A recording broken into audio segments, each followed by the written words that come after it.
really going to be able to read this, I would think, if you're right at the back and your eyesight as bad as mine. But it's a Peanuts.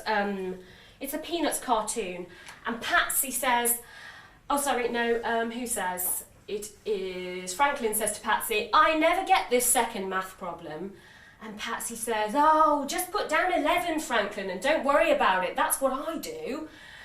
X is almost always 11, and Y is almost always 9.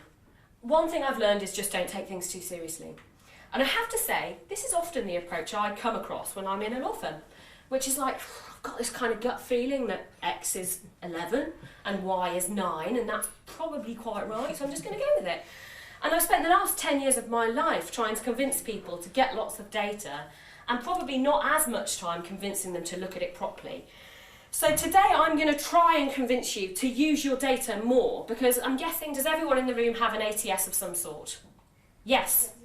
So I say, let's get more out of it. I'm going to give you some examples of why this matters. First one, PwC.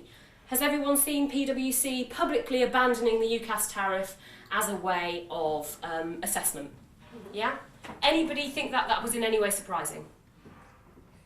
No, everyone thought this was not news. What was news was that they'd used data to come to this conclusion. So we all knew this. We knew this anecdotally, didn't we?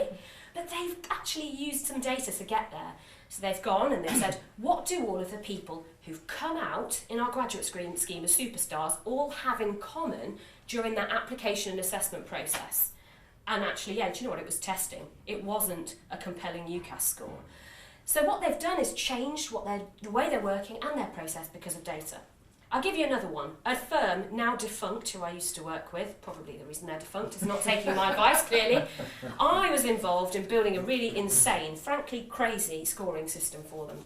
And it automatically told them, was this person this firm sort of person? And at the end of year one, because I'm pretty diligent, I thought, well, I'll just go and check they're recruiting the people with the highest scores. So I went off and I checked. And in fact, they weren't. They were recruiting people with this kind of low to average score. And I went back and I thought, well, I'm pretty honest. I probably ought to go and be honest about it. I said, do you think you ought to spend this much money on going on this crazy scoring system because you're not getting out the results that you think you might get out?